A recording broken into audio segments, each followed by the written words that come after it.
नमो अरिहन्ताणं नमो सिद्धाणं नमो आयर्याणं नमो वज्रायाणं नमो लोये सव्वसाहुणम् वन्दितु सव्वसिद्धे ध्रुवमचलमणोवमं गदिं पत्ते वोच्छामि समयपाहुड मृणमो सुध केवली भणिदम् मैं करता हूँ कर्म का, कर्म है मेरा कर, ऐसी मिथ्या मान्यता है मिथ्यात्व अधर्म।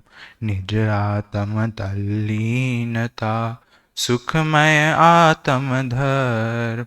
श्री जिन जिन वर देव ने यह समझाया मर, यह समझाया मर। हमारे समक्ष आचार्य कुंद कुंद देव विरचित समय सार जी ग्रंथ विराजमान है, जिस पर हमारी चर्चा चल रही है। कर्ता कर्म अधिकार में हम कल 47वें कलश पर चर्चा की थी और 73वीं गाथा का हमने सामान्य अर्थ कल देखा था। आज उसी 73वीं गाथा की 73वीं गाथा क्यों लिखी और उसका क्या विशेष अर्थ है, आचार्य अमृतचंद्र देव की टीका से एवं अनेकों गाथाओं के माध्यम से, 7वीं 38वीं गाथा इत्यादि के माध्यम से यहाँ पर हम जो 73वीं गाथा का अर्थ है वह देखेंगे। तो एक बार 73वीं गाथा का पाठ करते हैं, उसके पश्चात सामान्य अर्थ पढ़कर हम उसके विशेष अर्थ की ओर बढ़ेंगे। अहमेको खलु शुद्धो निम्ममो नाणदंसण समग्गो तं हिडिदो तच्चित्तो सव्वे ए देखयं नेमि। मैं एक हूँ, मैं शुद्ध निर्मम ज्ञान दर्शन पूर्ण हूँ। तितलीन निज में ही रहूं, सब आश्रवों का आश्रय करूं। कल हमने देखा था कि ये गाथा जिनागम की सबसे महत्वपूर्ण गाथा है। क्यों है? तो यहाँ पर सर्वप्रथम पंक्ति में तो बताया कि सर्वप्रथम पंक्ति जो पहली पंक्ति है वह क्या बताती है? वह द्रव्य स्वभाव बताती है, जो हमारा निश्चय से स्वभाव है उसको दिखाती है। और जो दूसरी पंक्ति है वह उसको प्रकट कैसे किया जाए वो हमें यहाँ पर बताता है। कि पहली लाइन में तो बताया कि नौ द्रव्यों से भिन्न कैसे, नौ पदार्थों से भिन्न यह आत्मा कैसा होता है उसको बताया पहली पंक्ति में। और दूसरी पंक्ति में बताया कि उसको प्रकट कैसे किया जाए। उसको प्रकट संवर निर्जरा मोक्ष से किया जाता है। संवर निर्जरा होता है तब मोक्ष प्रकट होता है और तब वह निश्चय स्वभाव हमें प्रकट होता है।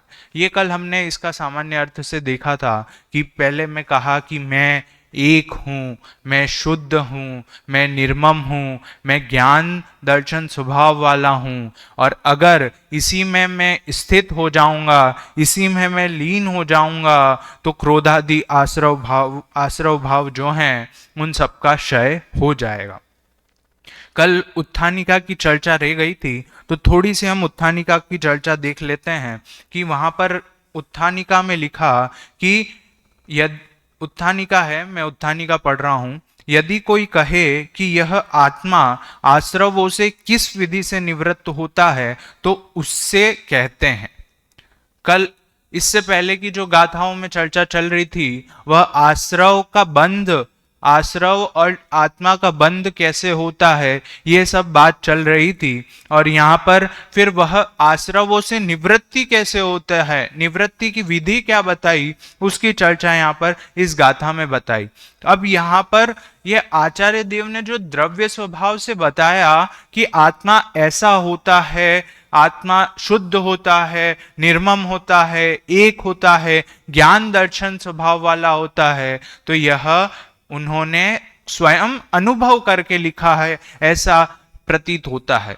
क्योंकि आचार्य कुंद कुंद देव ने स्वयं देखा, स्वयं समझा कि उन्होंने जाना कि मैं एक हूं, मैं शुद्ध हूं, मैं ज्ञान दर्शन स्वभाव वाला हूं, मैं निर्मम हूं। ये जब उन्होंने जाना, ये जब उन्होंने पहचाना, तो यही ज्ञान हमें उन्होंने दिया कि यह ही सच्चा ज्ञान है और यही निश्चय से आत्मा का स्वभाव है। और अगर इसको प्रकट कर लिया, इसमें स्थित हो गए, इसमें लीन हो गए, तो वो जो कर्ता कर्म संबंधी उसकी जो भूल थी, उससे वह निवृत्ति ले लेगा, उससे उसकी निवृत्ति हो जाएगी। इस प्रकार से उस आश्रव की निवृत्ति कैसे हो, उसकी बात इसमें बताई है। देखते हैं, गाथा का सामान्य अर्थ हमने कल देखा था, उसको एक बार पढ़कर, सामान्य अर्थ पढ़कर आचार्य अमृतचंद्र देव की टीका पर हम आगे बढ़ेंगे। ज्ञानी विचारता है कि मैं निश्चय से एक हूं, शुद्ध हूं, निर्मम हूं और ज्ञान दर्शन से पूर्ण हूं। इस प्रकार के आत्म स्वभाव में स्थित रहता हुआ, उसी में लीन होता हुआ, मैं इन सभी क्रोधादि आश्रव भावों का क्षय करता हूं। इस प्रकार यह गाथा का सामान्य अर्थ हमने पढ़ा, देखा।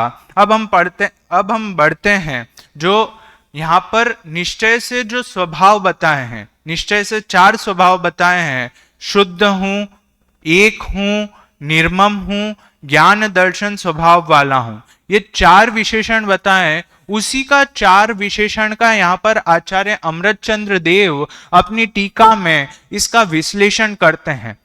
सर्वप्रथम इन चारों का विश्लेषण करते हुए सर्वप्रथम तो अहम का विश्लेषण करेंगे। इस प्रकार 5 शब्दों का वो विश्लेषण इस पहले पैराग्राफ में करते हैं। हम पहले पैराग्राफ को पढ़ते हैं, उसके पश्चात उसके विशेष अर्थ पर यहाँ पर बढ़ते हैं।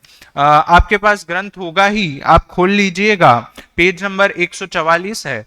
उसमें आचार्य अमृतचंद्र देव की जो टीका है उसको हम पढ़ रहे हैं। यहाँ पर पहले लिखा कि मैं, यहाँ पर जो अहम शब्द दिया ना गाथा में, अहम शब्द का अर्थ क्या होता है? मैं। तो मैं शब्द की यहाँ पर व्याख्या 4 पंक्ति, यहाँ पर पहली पंक्ति में कर रहे हैं। क्या कहा कि मैं यह प्रत्यक्ष, अखंड, अनंत, चिन्ह मात्र ज्योति आत्मा, ये जो मैं है, अहम शब्द है, उसके 4 विशेषण दे दिए।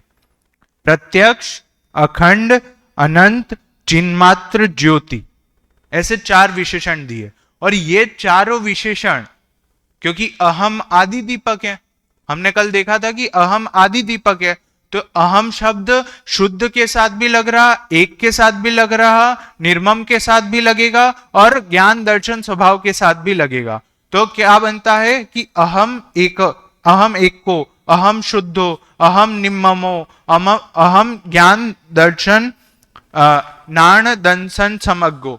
इस प्रकार अहम शब्द चारों शब्दों के साथ लग रहा था। तो उसी प्रकार यहाँ पर अहम शब्द के हमने जो 4 विशेषण किए हैं, प्रत्यक्ष, अखंड, अनंत, चिन्ह मात्र, ज्योति, ये चारों ही विशेषण बाकी के जो 4 शब्द हैं, 4 शब्द कौन से? बाकी के जो 4 विशेषण बताए आत्मा के, एक, शुद्ध, निर्मम, ज्ञान दर्शन स्वभाव वाला, इन सबके साथ लगेगा। तो कैसे बनेगा कि प्रत्यक्ष, अखंड, अनंत, चिन्ह मात्र, ज्योति आत्मा एक है। फिर यह प्रत्यक्ष, अखंड, अनंत, चिन्ह मात्र, ज्योति आत्मा शुद्ध है। फिर यह प्रत्यक्ष, अखंड, अनंत, चिन्ह मात्र, ज्योति आत्मा निर्मम है। उसी प्रकार यहां पर ज्ञान दर्शन स्वभाव में भी लगेगा कि यह प्रत्यक्ष, अनंत, अखंड, चिन्ह मात्र, ज्योति आत्मा कैसा है? ज्ञान दर्शन स्वभाव वाला है। अब इनकी हम चारों शब्दों की विशेष व्याख्या करें तो प्रत्यक्ष का मतलब क्या होता है कि जो प्रत्यक्ष गम्य हो, जो हमें सामने से दिखता हो, जो सामने दिखता हो या प्रत्यक्ष अनुभूति में आता हो। तो यह आत्मा कैसा है? आत्मा कैसा है? आत्मा क्या प्रत्यक्ष से दिख रहा है? नहीं दिख रहा ना। तो फिर आप कैसे कहते हो कि यह प्रत्यक्ष है? तो फिर यहां पर कहा कि आत्मा जो है वह केवल ज्ञान गम्य तो है ही, आत्मा केवल ज्ञान गम्य तो है ही, परंतु वह अनुभूति में भी आता है। अनुभूति में आने के कारण उसको यहां पर प्रत्यक्ष कहा गया।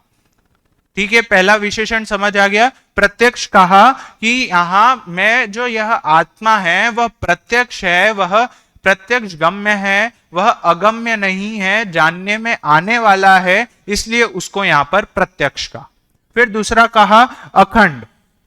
अखंड कहा यहां पर कि वह खंड खंड नहीं होता, उसका खंड खंड नहीं होता। जैसे पर्याय तो क्षणवर्ती होती है, तो पर्याय क्षणवर्ती होने से वहां पर खंड पड़ जाएंगे। क्षणवर्ती पर्याय तो ऐसी अनेकों पर्याय होगी, तो फिर वहां पर अखंडपना कैसे होगा। परंतु आत्मा ऐसा नहीं है, आत्मा एक अखंड है, इसलिए उसको अगर टीका में शब्द देखें ना, तो टीका में शब्द लिखा अक्षुण्ण, उसका अर्थ होता है अखंड। और अखंड मतलब जिसका खंड खंड नहीं होना, जिसके खंड नहीं होना, सो अखंड। और ऐसा आत्मा, आत्मा कैसा असंख्य गुण और असंख्य प्रदेश वाला होता है, तो ऐसा होने के कारण उसके अंदर बहुत से खंड पड़ सकते हैं। तो ऐसा आत्मा नहीं है, वह अखंड है। ऐसा यहां पर अखंड विशेषण दिया। किसको दिया? मैं कौन? आत्मा। आत्मा कैसा है? प्रत्यक्ष है, अखंड है, अनंत है, चिन्मात्र ज्योति है। प्रत्यक्ष क्यों कहा? क्योंकि यह अगम्य नहीं बल्कि गम्य है, ऐसा यह आत्मा को प्रत्यक्ष कहा। फिर दूसरा क्या विशेषण दिया? अखंड। अखंड को क्यों कहा? क्योंकि इसमें खंड नहीं होते, इसलिए इसको अखंड कहा। फिर तीसरा पॉइंट क्या कह रहे हैं? अनंत। अनंत इसलिए कह रहे हैं कि यहां पर इसका अंत कभी नहीं होता। आत्मा के कितने गुण हैं? आत्मा के गुण अनंत है, तो आत्मा अनंत गुणात्मक है, इसलिए उसको यहां पर अनंत विशेषण दिया। फिर उसके बाद दिया चिन्मात्र ज्योति।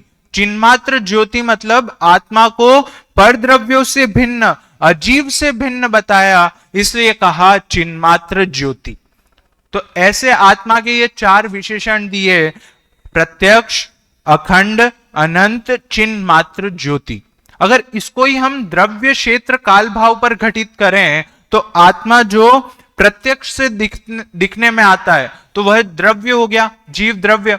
फिर क्षेत्र की अपेक्षा से देखें तो आत्मा के असंख्य प्रदेश हैं, तो प्रदेश की अपेक्षा से यहां पर क्षेत्र हुआ।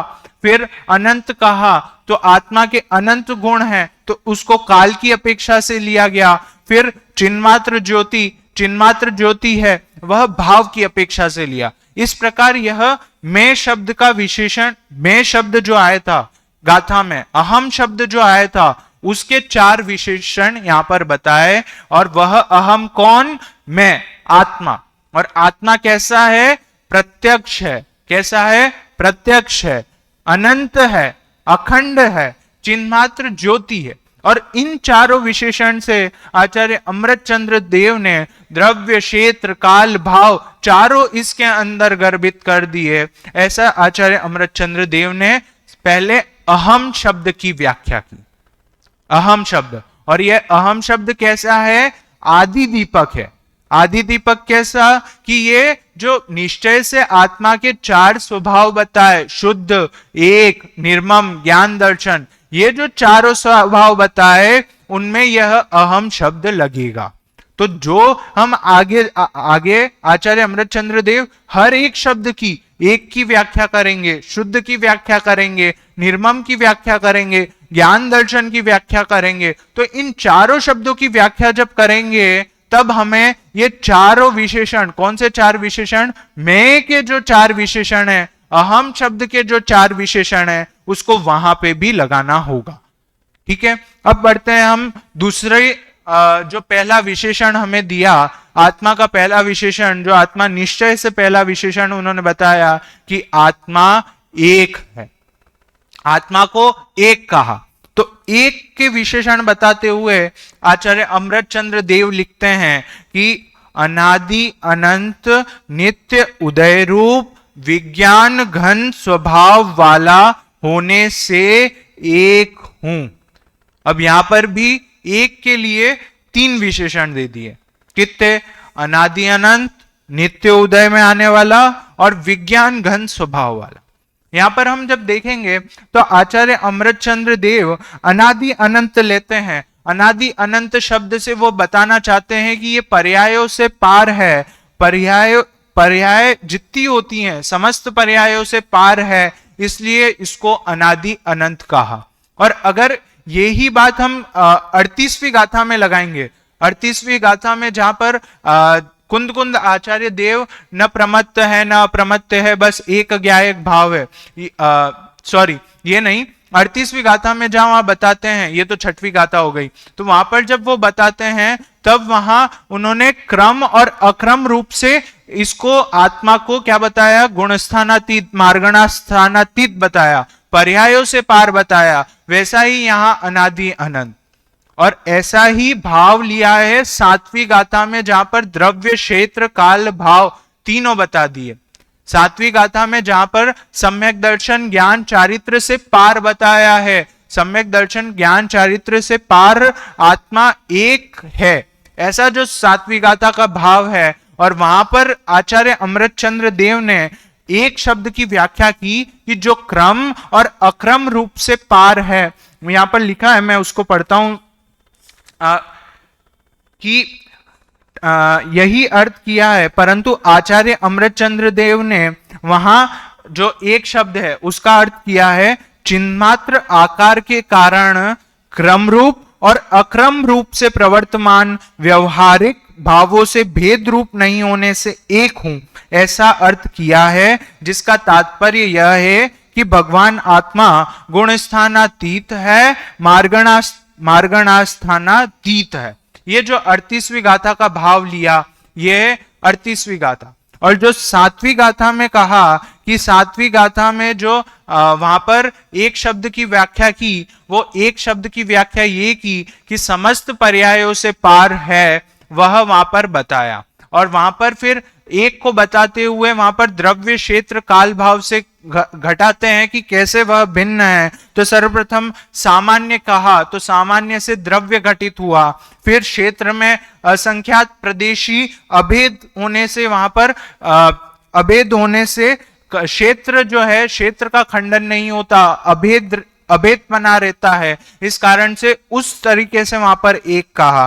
फिर अनंत गुणात्मक अखंड एक होने से वहां पर एक कहा। इस प्रकार वहां पर 7वीं गाथा में एक का प्रकरण आया। उसके पश्चात ही ये हुई अनादि अनंत की चर्चा कि अनादि अनंत जो समस्त पर्यायों से पार है, ऐसी यहां पर एको का पहला विशेषण दिया। क्या दिया कि अनादि अनंत पना। फिर दूसरा विशेषण देते हैं कि नित्य उदित होता हुआ, नित्य उदय को प्राप्त होता हुआ। हमने कल भी देखा था कि यही नित्य उदय शब्द जो 47 कलश है, उसमें भी वहां पर नित्य उदय लिया है कि जब ज्ञान रूपी सूर्य का उदय होता है तो अज्ञान रूपी अंधकार का नाश हो जाता है, और वह ज्ञान का विशेषण दिया कि वह नित्य उदित होता है।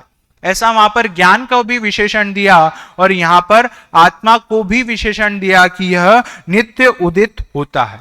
अब नित्य उदित कौन होता है? तो विज्ञान घन स्वभाव। अब विज्ञान घन स्वभाव क्या है? तो ज्ञायक भाव। अब ज्ञायक भाव क्या है? तो ज्ञायक भाव के लिए यहां पर एक उदाहरण दिया है, उसको हम देखते हैं कि जैसे वर्ग फुट होता है, वर्ग फुट में केवल वर्ग फुट में लंबाई चौड़ाई होती है, फुट में केवल लंबाई होती है, वर्ग फुट में लंबाई चौड़ाई होती है, और जो तीसरा होता है घन फुट, उसमें लंबाई चौड़ाई और मोटाई तीनों होती है। तो वैसे ही यह आत्मा सब ओर से कैसा है? ठोस है, सब ओर से ठोस है, उसके अंदर कहीं से भी किसी का भी प्रवेश नहीं हो सकता, इसलिए उसको विज्ञान घन की उपमा यहां पर दी। विज्ञान घन मतलब ठोस रूप जो पिंड हो जाता है, उसको यहां पर विज्ञान घन कहा। कि जैसे जब लोहे से कोई चीज बनानी हो और लोहे से चीज बनानी हो, तब उसको पिघला दिया जाता है। पिघला दिया जाने के बाद जो उसके पास छेनी रहती है, छेनी जो बनाता है, लुहार होता है, वो जब किसी लोहे की वस्तु को बनाता है, तब किसी लोहे को पिघला दिया जाता है, और उस पिघलाने के बाद उसको जैसा आकार देना होता है, तो वह छेनी के माध्यम से ठोकता है। अगर छेनी ठोस होनी चाहिए, छेनी ठोस होनी चाहिए, तभी वह ठोक पाएगा, तभी वो उसको लोहे को गर्म लोहे को आकार दे पाएगा, उसी प्रकार से यह ज्ञायक भाव, ये आत्मा जो है वह सभी ओर से ठोस है, सभी ओर से घन पिंड है। और इसका ही अगर दूसरा नाम लिया जाए तो टंकोत्कीर्ण, टंकोत्कीर्ण भी कहा जाता है। कि टंकोत्कीर्ण क्या, कि टाकी से उकेरे हुए अक्षर, कि टाकी से उकेरे हुए जो अक्षर होते हैं वह मिटते नहीं है। हम लोहे से कूट के अगर शब्दों को लिखें, किसी पत्थर पर हम लिखते हैं, शब्द को लिखते हैं, तो हथौड़ी से लिखते हैं तो वो सामान्य ऐसे हाथ फेरने पर मिट जाते हैं क्या? नहीं मिटते ना। तो वैसे ही यह आत्मा भी जो है वह घन पिंड है, वह किसी से मिटने वाला नहीं है। ऐसा जो ज्ञायक भाव है, ऐसा जो ज्ञान है वह ठोस है और कैसा है, घन पिंड रूप है। ऐसा यह आत्मा, दूसरे विशेषण की यहां चर्चा है कि विज्ञान घन स्वभाव, ऐसा जो आत्मा का विज्ञान घन स्वभाव है वह नित्य उदित होता रहता है। इस प्रकार आत्मा की जो हम निश्चय से आत्मा की चर्चा चल रही थी, वहां पर सबसे पहले तो आचार्य अमृतचंद्र देव ने अहम शब्द की व्याख्या की, जिसमें अहम शब्द में तो कहा कि मैं कैसा हूं। अहम शब्द में कहा कि यह प्रत्यक्ष है, अखंड है, अनंत है, चिन्मात्र ज्योति स्वरूप है।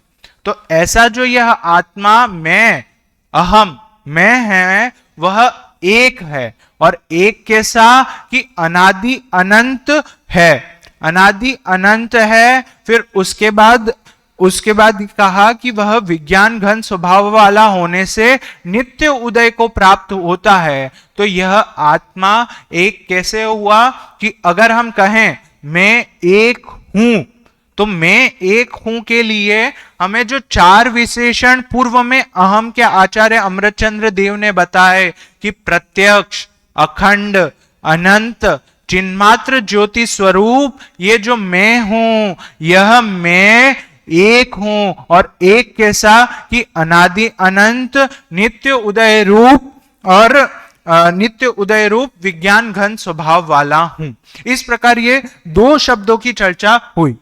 फिर हम आगे पढ़ते हैं कि यह समस्त कारकों के समूह की प्रक्रिया से पार को प्राप्त जो निर्मल अनुभूति, उस अनुभूति मात्र पने से शुद्ध हूं।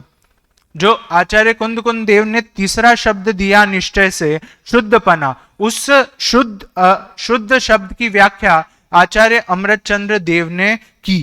क्या की, कि वह समस्त कारकों के समूह की प्रक्रिया को से पार को प्राप्त जो निर्मल अनुभूति, उस अनुभूति मात्र पने से शुद्ध हूं। जो 6 कारक होते हैं, सबने पढ़े हैं संस्कृत में 6 कारक कि 7 कारक? संस्कृत में 6 कारक, 6 कारक सही। हाँ, संस्कृत में 7 कारक और यहां पर जैन दर्शन में 6 कारक। ठीक है, तो कर्ता, कर्म, करण, संप्रदान, आपादान, अधिकरण। ठीक है, और वहां पर संबंध कारण नहीं होता, संबंध कारक नहीं होता। ठीक है, सबने पढ़ा है। तो इस प्रकार ये जो 6 कारक है, ये 6 कारकों की प्रक्रिया से पार है। कौन? मैं कौन? मैं आत्मा। और मैं कैसा, कि प्रत्यक्ष, वो 4 विशेषण जो आचार्य अमृतचंद्र देव ने दिया, कि मैं कैसा, कि प्रत्यक्ष, अखंड, अनंत, चिन्मात्र ज्योति स्वरूप जो मैं हूं। ये मैं कैसा हूं? शुद्ध हूं। क्यों? क्योंकि समस्त कारक चक्र की प्रक्रिया है कि मैं किसी का कर्ता नहीं, मैं किसी का कर्म नहीं, मैं किसी का करण नहीं, मैं किसी का संप्रदान नहीं, मैं किसी का अधिकरण नहीं। ये 6 कारक जो हैं वह 6 कारकों की प्रक्रिया से पार मैं हूं। और मैं इस कारण से शुद्ध हूं क्योंकि ये 6 कारक समूह की जो प्रक्रिया है वह मुझ में नहीं है। ठीक है, इस प्रकार से 2 विशेषण हमने देखे, एक और शुद्ध। तो एक और शुद्ध हमने 2 विशेषण देखे हैं, विस्तार से हमने देखे हैं। उसके बाद पहला पैराग्राफ हम सामान्य अर्थ देख लेते हैं, समय हो रहा है तो पहले पैराग्राफ का सामान्य अर्थ देख लेते हैं। बाकी 2 विशेषण निर्मम और ज्ञान दर्शन स्वभाव जो है उसकी चर्चा कल होगी। तो पुस्तक में देखिएगा कि फिर कहा कि तीसरा जो विशेषण है निर्मम, उसके लिए कहा कि पुद्गल द्रव्य है स्वामी जिनका, ऐसे विश्व रूप अर्थात अनेक प्रकार के क्रोधादि भावों के स्वामी पने से स्वयं सदा ही परिणमित नहीं होने से निर्मम हूं। कि जो पुद्गल द्रव्य है, पुद्गल द्रव्य है स्वामी जिनका, क्रोधादि भावों का स्वामी कौन है? पुद्गल। और पुद्गल जो स्वामी है उस रूप में परिणमित नहीं होता, इसलिए यहां पर निर्मम शब्द कहा। निर्मम क्या? कि ममत्व रहित होना, कि उन पुद्गल परिणामों के प्रति ममत्व पना नहीं होना, वही यहां पर क्या है? निर्मम है। अब यहां पर ममत्व से फिर एकत्व, ममत्व, कर्तृत्व, भोक्तृत्व चार बुद्धि ले लेंगे। स्वामीपना कहा तो स्वामीपना तो आत्मा, उसका स्वामीपना तो हो नहीं सकता, तो स्वामीपना किस प्रकार से? इन चार बुद्धियों से वह नहीं हो सकता। फिर उसके बाद कहा कि जो ज्ञान दर्शन स्वभाव है उसको यहां पर लास्ट पंक्ति में बता रहे हैं कि और चिन्मात्र ज्योति का वस्तु स्वभाव से ही सामान्य विशेषात्मक होने से, सामान्य विशेष से परिपूर्ण होने से ज्ञान दर्शन से परिपूर्ण हूं। अब यहां पर ज्ञान दर्शन की व्याख्या कर दी कि ज्ञान जो होता है वह सामान्य और दर्शन जो होता है वह सामान्य और ज्ञान जो होता है वो विशेष। इस प्रकार यहां पर ऐसा सामान्य विशेषात्मक जो मैं हूं, तो ऐसा मैं कौन हूं? मैं हूं, मैं प्रत्यक्ष गम्य हूं, मैं अखंड हूं, मैं अनंत हूं, मैं चिन्मात्र ज्योति स्वरूप जो मैं हूं, वो मैं एक हूं, शुद्ध हूं, ज्ञान दर्शन स्वभाव वाला हूं और निर्मम हूं। अब ये जो बात बता दी, इन बातों को बता के आचार्य अमृतचंद्र देव बताना चाहते हैं कि यह आत्मा कोई कल्पना की वस्तु नहीं है। इसलिए फिर अगली पंक्ति में लिखते हैं कि ऐसा में आकाश आदि द्रव्यों के समान ही पारमार्थिक वस्तु विशेष हूं।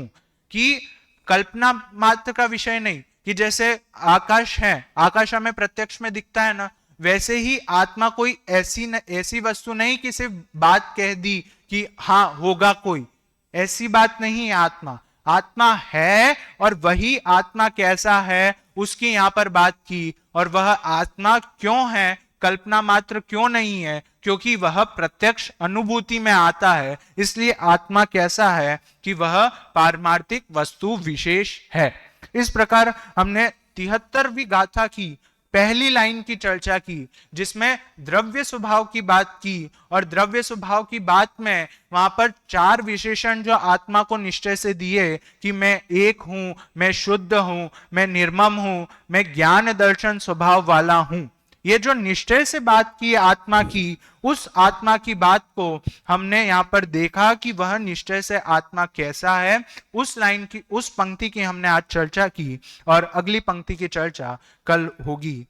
इस प्रकार ओम नमः सिद्धे।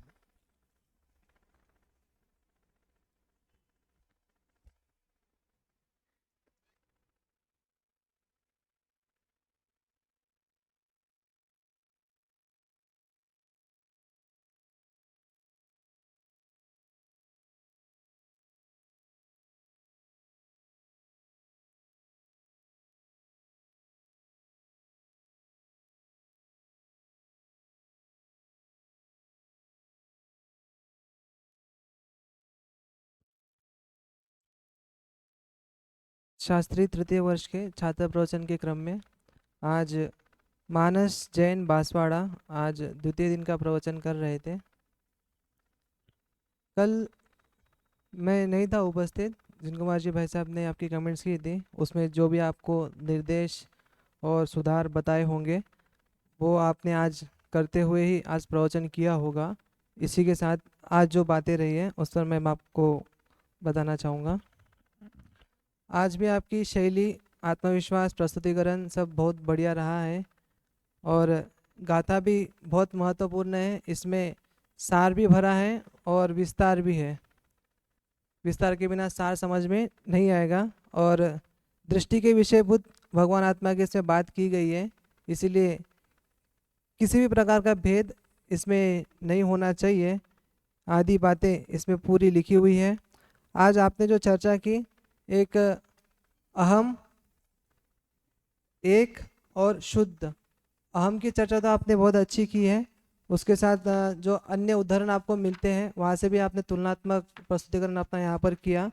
उसके बाद एक के संबंध में भी जो आपने इसके पहले जहाँ जहाँ एक के संबंध में आपने उदाहरण पढ़ा है वो उदाहरण के साथ एक शब्द एक क्यों हो इसके लिए स्पष्टीकरण दिया है। बीच बीच में जितने विशेषण आए उन विशेषणों को भी उदाहरणों के माध्यम से खोल करके समझाने की कोशिश की।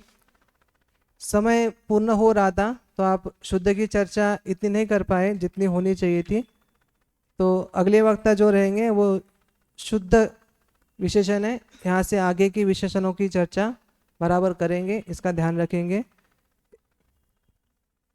शुद्ध की चर्चा में जो 6 कारक बताए हैं उन 6 कारकों के रूप मैं नहीं हूँ, इन रूप नहीं परिणमता हूँ। कैसे नहीं परिणमता हूँ, अनुशीलन में तो बहुत अच्छा खुलासा किया हुआ है, लेकिन उसे समझ करके और विशेष स्पष्टीकरण कैसे हो सकता है वो अगले वक्ता करेंगे। बाकी आज अच्छा विषय प्रस्तुत किया है। बीच बीच में एक अच्छी आपकी एक योग्यता रही कि बीच बीच में आपने श्रोताओं को भी प्रश्न पूछे, श्रोताओं का भी ध्यान अपनी तरफ आकर्षित किया, ये अच्छी शैली है। और ऐसे ही पूरे समयसार ग्रंथ का और अन्य ग्रंथों का आप अध्ययन करें और ऐसे सारे ग्रंथ आप प्रवचन के माध्यम से तैयार करें। अभी भाई साहब का प्रवचन पुरुषा सिद्धिपाय विषय पर प्रारंभ होता है। मानस सिर्फ 2 बातों की तरफ ध्यान दिला रहा हूं।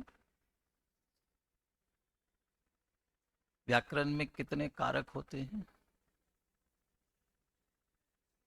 व्याकरण में कारक होते हैं विभक्तियां। कारक शब्द का प्रयोग थोड़ी किया वहां है क्या? कारक नहीं है ना, तो विभक्ति है वहां पर।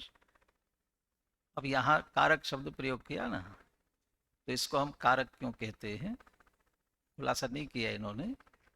अभी कह रहे कि समय कम था, फिर आगे का क्यों पढ़ा? शुद्ध वाले में चर्चा और करते ना पीछे ही। दूसरा वे वहाँ विभक्ति 7 क्या 8 भी तो है वहाँ, 8 है। अच्छा, उसमें से संबंध क्यों छोड़ दिया? इस संबंध को नहीं लिया, इतना तो आपने कह दिया, इन क्यों छोड़ा? अगला नंबर किसका है? हर्षित, प्रश्न सब बता देना, और अभी इसकी चर्चा नहीं हुई। दूसरी बात, पूरा भी पढ़ लिया, लेकिन अमृतचंद्र आचार्य ने जो वाक्य बनाया है ना, वह अहम से शुरू किया और अस्मि पर पूरा किया है। अस्मि, अहम, अस्मि। हम जितनी चर्चा करते हैं वो चर्चा करते हैं आत्मा ऐसा है, आत्मा ऐसा है,